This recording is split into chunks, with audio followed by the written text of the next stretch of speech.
Thomas Paine, The Crisis, number 1. These are the times that try men's souls. The summer soldier and the sunshine patriot will in this crisis shrink from the service of their country. But he who stands by it now deserves the love and thanks of man and woman. Tyranny, like hell, is not easily conquered, yet we have this consolation with us, that the harder the conflict, the more glorious the triumph.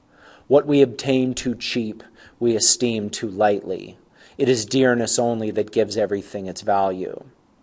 Heaven knows how to put a proper price upon its goods, and it would be strange indeed if so celestial an article as freedom should not be highly rated. Britain, with an army to enforce her tyranny, has declared that she has a right not only to tax, but to bind us in all cases whatsoever. And if being bound in that manner is not slavery, then there is not such a thing as slavery upon the earth. Even the expression is impious, for so unlimited a power can belong only to God. Whether the independence of the continent was declared too soon or delayed too long, I will not now enter into as an argument. My own simple opinion is that had it been 8 months earlier, it would have been much better. We did not make a proper use of last winter, neither could we while we were in a dependent state. However, the fault, if it were one, was all our own. We have none to blame but ourselves. But no great deal is lost yet. All that Howe has been doing for the last month is rather a ravage than a conquest, which the spirit of the Jerseys a year ago would have quickly repulsed, and which time and a little resolution will soon recover. I have as little superstition in me as any man living, but my secret opinion has ever been, and still is, that God Almighty will not give up a people to military destruction, or leave them unsupportedly to perish, who have so earnestly and so repeatedly sought to avoid the calamities of war, by every decent method which wisdom could invent. Neither have I so much of the infidel in me as to suppose that he has relinquished the government of the world and given us up to the care of devils. And as I do not, I cannot see on what grounds the King of Britain can look up to heaven for help against us. A common murderer, a highwayman, or a housebreaker has as good a pretense as he. 'Tis surprising to see how rapidly a panic will sometimes run through a country. All nations and ages have been subject to them. Britain has trembled like an ague at the report of a French fleet of flat-bottomed boats, and in the 14th century the whole English army, after ravaging the kingdom of France, was driven back like men petrified with fear, and this brave exploit was performed by a few broken forces collected and headed by a woman, Joan of Arc. What would that heaven might inspire some Jersey maid to spirit up her countrymen and save her fellow sufferers from ravage and ravagement. Yet panics in some cases have their uses. They produce as much good as hurt. Their duration is always short. The mind soon grows through them and acquires a firmer habit than before. But their peculiar advantage is that they are the touchstones of sincerity and hypocrisy, and bring things and men to light which might otherwise have lain forever undiscovered. In fact, they have the same effect on secret traitors, which an imaginary apparition would have upon a private murderer. They sift out the hidden thoughts of man and hold them up in public to the world. Many a disguised Tory has lately shown his head, that shall penitentially solemnize with curses the day on which Howe arrived upon the Delaware. I was with the troops at Fort Lee, and marched with them to the edge of Pennsylvania. I am well acquainted with many circumstances which those who live at a distance know but little or nothing of. Our situation there was exceedingly cramped, the place being a narrow neck of land between the North River and the Hackensack. Our force was inconsiderable, being not 1/4 so great as Howe could bring against us. We had no army at hand to relieve the garrison. Had we shut ourselves up and stood on our defense, our ammunition, light artillery, and the best part of our stores had been removed on the apprehension that Howe would endeavor to penetrate the Jerseys, in which case Fort Lee could be of no use to us. For it must occur to every thinking man, whether in the army or not, that these kind of field forts are only for temporary purposes, and last in use no longer than the enemy directs his force against the particular object which such forts are raised to defend. Such was our situation and condition at Fort Lee on the morning of the 20th of November, when an officer arrived with information that the enemy with 200 boats had landed about 7 miles above. Major General Nathaniel Greene, who commanded the garrison, immediately ordered them under arms and sent express to General Washington at the town of Hackensack, distant by the way of the ferry about 6 miles. Our first object was to secure the bridge over the Hackensack, which laid up the river between the enemy and us, about 6 miles from us and 3 from them. General Washington arrived in about 3/4 of an hour and marched at the head of the troops toward the bridge, which place I expected we should have a brush for. However, they did not choose to dispute it with us, and the greatest part of our troops went over the bridge, the rest over the ferry, except some which passed at a mill on a small creek between the bridge and the ferry, and made their way through some marshy grounds up to the town of Hackensack, and there passed the river. We brought off as much baggage as the wagons could contain. The rest was lost. The simple object was to bring off the garrison and march them on until they could be strengthened by the Jersey or Pennsylvania militia so as to be enabled to make a stand. We stayed 4 days at Newark, collected our outposts with some of the Jersey militia, and marched out twice to meet the enemy, on being informed that they were advancing, though our numbers were greatly inferior to theirs. Howe, in my little opinion, committed a great error in generalship in not throwing a body of forces off from Staten Island through Amboy, by which means he might have seized all our stores at Brunswick and intercepted our march into Pennsylvania. But if we believe the power of hell to be limited, we must likewise believe that their agents are under some providential control. I shall not now attempt to give all the particulars of our retreat to the Delaware. Suffice it for the present to say that both officers and men, though greatly harassed and fatigued, frequently without rest, covering, or provision, the inevitable consequences of a long retreat, bore it with a manly and martial spirit. All their wishes centered in one, which was that the country would turn out and help them to drive the enemy back. Voltaire has remarked that King William never appeared to full advantage but in difficulties and in action. The same remark may be made on General Washington, for the character fits him. There is a natural firmness in some minds which cannot be unlocked by trifles, but which, when unlocked, discovers a cabinet of fortitude, and I reckon it among those kind of public blessings, which we do not immediately see, that God hath blessed him with uninterrupted health, and given him a mind that can flourish upon care. I shall conclude this paper with some miscellaneous remarks on the state of our affairs, and shall begin with asking the following question. Why is it that the enemy have left the New England provinces and made these middle ones the seat of war? The answer is easy. New England is not infested with Tories, and we are. I have been tender in raising the cry against these men, and used numberless arguments to show them their danger, but it will not do to sacrifice a world either to their folly or their baseness. The period is now arrived in which either they or we must change our sentiments, or one or both must fall. And what is a Tory? Good God! What is he? I should not be afraid to go with 100 Whigs against 1,000 Tories, were they to attempt to get into arms. Every Tory is a coward, for servile, slavish, self-interested fear is the foundation of Toryism, and a man under such influence, though he be cruel, can never be brave. But before the line of irrecoverable separation be drawn between us, let us reason the matter together. Your conduct is an invitation to the enemy, yet not 1 in 1,000 of you has heart enough to join him. Howe is as much deceived by you as the American cause is injured by you. He expects you will take up arms and flock to his standard with muskets on your shoulders. Your opinions are of no use to him unless you support him personally, for 'tis soldiers and not Tories that he wants. I once felt all that kind of anger which a man ought to feel against the mean principles that are held by the Tories. A noted one, who kept a tavern at Amboy, was standing at his door with as pretty a child in his hand, about 8 or 9 years old, as I ever saw, and after speaking his mind as freely as he thought prudent, finished with this unfatherly expression, "Well, give me peace in my day."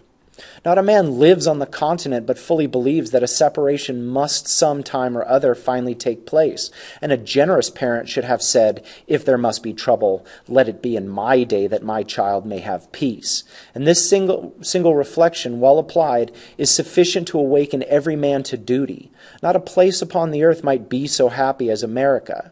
Her situation is remote from all the wrangling world, and she has nothing to do but trade with them. A man can distinguish himself between temper and principle, and I am as confident as I am that God governs the world, that America will never be happy till she gets clear of foreign dominion. Wars without ceasing will break out till that period arrives, and the continent must in the end be conqueror, for though the flame of liberty may sometimes cease to shine, the coal can never expire. America did not, nor does not want force, but she wanted a proper application of that force. Wisdom is not the purchase of a day, and it is no wonder that we should err at the first setting off. From an excess of tenderness, we were unwilling to raise an army, and trusted our cause to the temporary defense of a well-meaning militia. A summer's experience has now taught us better. Yet with those troops, while they were collected, we were able to set bounds to the progress of the enemy, and thank God, they are again assembling. I always considered militia as the best troops in the world for a sudden exertion, but they will not do for a long campaign. Howe, it is probable, will make an attempt on this city, by which he means Philadelphia. Should he fail on this side, the Delaware, he is ruined. If he succeeds, our cause is not ruined. He stakes all on his side against a part of ours. Admitting he succeeds, the consequence will be that armies from both ends of the continent will march to assist their suffering friends in the Middle States, for he cannot go everywhere. It is impossible. I consider Howe as the greatest enemy the Tories have. He is bringing a war into their country, which had it not been for him and partly for themselves, they had been clear of. Should he now be expelled, I wish with all the devotion of a Christian that the names of Whig and Tory may never more be mentioned. But should the Tories give him encouragement to come, or assistance if he come, I as sincerely wish that our next year's arms may expel them from the continent, and the Congress appropriate their possessions to the relief of those who have suffered in well-doing. A single successful battle next year will settle the whole. America could carry on a 2 years' war by the confiscation of the property of disaffected persons and be made happy by their expulsion. Say not that this is revenge. Call it rather the soft resentment of a suffering people, who, having no object in view but the good of all, have staked their own all upon a seemingly doubtful event. Yet it is folly to argue against determined hardness. Eloquence may strike the ear, and the language of sorrow draw forth the tear of compassion, but nothing can reach the heart that is steeled with prejudice. Quitting this class of men, I turn with the warm ardor of a friend to those who have nobly stood and are yet determined to stand the matter out. I call not upon a few, but upon all, not on this state or that state, but on every state. Up and help us. Lay your shoulders to the wheel. Better to have too much force than too little when so great an object is at stake. Let it be told to the future world that in the depth of winter, when nothing but hope and virtue could survive, that the city and the country, alarmed at one common danger, came forth to meet and to repulse it. Say not that thousands are gone. Turn out your tens of thousands. Throw not the burden of the day upon Providence, but show your faith by your works, that God may bless you. It matters not where you live or what rank of life you hold. The evil or the blessing will reach you all. The far and the near, the home counties and the back, the rich and the poor will suffer or rejoice alike. The heart that feels not now is dead. The blood of his children will curse his cowardice. Who shrinks back at a time when a little might have saved the whole and made them happy? I love the man that can smile in trouble, that can gather strength from distress and grow brave by reflection. 'Tis the business of little minds to shrink, but he whose heart is firm and whose conscience approves his conduct will pursue his principles unto death. My own line of reasoning is to myself as straight and clear as a ray of light. Not all the treasures of the world, so far as I believe, could have induced me to support an offensive war, for I think it murder. But a thief who breaks into my house, burns and destroys my property, and kills or threatens to kill me or those that are in it, and to bind me in all cases whatsoever to his absolute will, am I to suffer it? What signifies it to me whether he who does it is a king or a common man, my countrymen or not my countrymen, whether it is done by an individual villain or an army of them? If we reason to the root of things, we shall find no difference. Neither can any just cause be assigned why we shouldn't punish in the one case and pardon in the other. Let them call me rebel and welcome. I feel no concern from it, but I should suffer the misery of devils were I to make a whore of my soul by swearing allegiance to one whose character is that of a sottish, stupid, stubborn, worthless, brutish man. I conceive likewise a horrid idea in receiving mercy from a being who at the last day shall be shrieking to the rocks and mountains to cover him, and fleeing with terror from the orphan, the widow, and the slain of America. There are cases which cannot be overdone by language, and this is one. There are persons, too, who see not the full extent of the evil which threatens them. They solace themselves with hopes that the enemy, if he succeed, will be merciful. It is the madness of folly to expect mercy from those who have refused to do justice, and even mercy, where conquest is the object, is only a trick of war. The cunning of the fox is as murderous as the violence of the wolf, and we ought to guard equally against both. Howe's first object is, partly by threats and partly by promises, to terrify or seduce the people to deliver up their arms and receive mercy. The ministry recommended the same plan to Gage, and this is what the Tories call making their peace, a peace which passeth all understanding indeed, a peace which would be the immediately forerunner of a worse ruin than any we have yet thought of. Ye men of Pennsylvania, do reason upon these things. Were the back counties to give up their arms, they would fall an easy prey to the Indians, who are all armed. This perhaps is what some Tories would not be sorry for. Were the home counties to deliver up their arms, they would be exposed to the resentment of the back counties, who would then have it in their power to chastise their defection at pleasure. And were any one state to give up its arms, that state must be garrisoned by all Howe's army of Britons and Hessians to preserve it from the anger of the rest. Mutual fear is the principal link in the chain of mutual love, and woe be to the state that breaks the compact. Howe is mercifully inviting you to barbarous destruction, and men must be either rogues or fools that will not see it. I dwell not upon the vapors of imagination. I bring reason to your ears, and in language as plain as ABC, hold up the truth to your eyes. I thank God that I fear not. I see no real cause for fear. I know our situation well and can see the way out of it. While the army was collected, Howe dared not risk a battle, and it is no credit to him that he decamped from the White Plains and waited a mean opportunity to ravage the defenseless Jerseys. But it is great credit to us that, with a handful of men, we sustained an orderly retreat for near 100 miles, brought off our ammunition, all our field pieces, the greatest part of our stores, and had 4 rivers to pass. None can say that our retreat was precipitate, for we were near 3 weeks in performing it, that the country might have some time to come in. Twice we marched back to meet the enemy and remained out till dark. The sign of fear was not seen in our camp, and had not some of the cowardly and disaffected inhabitants spread false alarms through the country, the Jerseys had never been ravaged. Once more we are again collected and collecting. Our new army at both ends of the continent is recruiting fast, and we shall be able to open the next campaign with 60,000 well-armed and clothed. This is our situation, and who will may know it. By perseverance and fortitude we have the prospect of a glorious issue.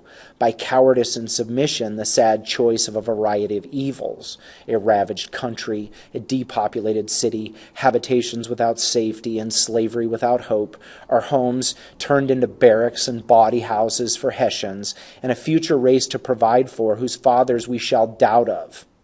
Look on this picture and weep over it, and if there yet remains one thoughtless wretch who believes it not, let him suffer it unlamented.